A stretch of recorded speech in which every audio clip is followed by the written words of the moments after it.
Welcome to You the People, a program to help you learn about citizenship. I'm your host, Chloe Aquino. Together we'll learn about the roots of our nation and how we can become more active, more involved citizens. We all want a better future for ourselves and for our children. We'd like more influence in the way our government operates, especially in the decision-making process. To do this, we have to be involved in the process itself. The United States government is based on the idea that people can govern themselves. The Founding Fathers formalized this self-rule concept of government in our Declaration of Independence. The United States Constitution was designed to make this idealistic notion of self-government work by giving the American people a role in that process. We are perhaps one of the most unique forms of government functioning in the world because the basic power in our government is vested in the individual citizen. Our system is designed to spread responsibility among several entities: the President and the Cabinet, members of Congress, and the justices of the Supreme Court.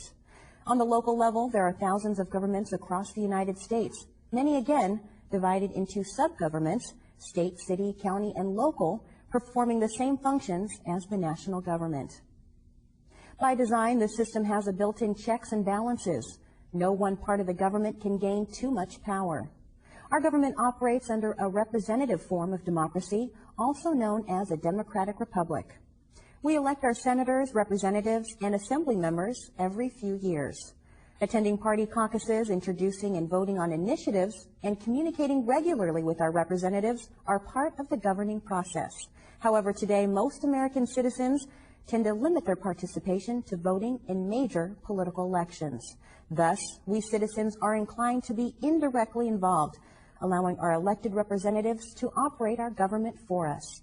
Recently, we have been seeing changes in this representative type of government.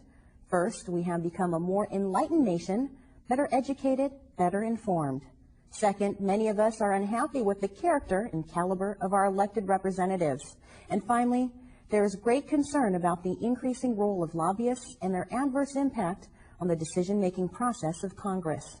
In the last several presidential elections, most Americans are no longer voting a purely Republican or Democratic ticket.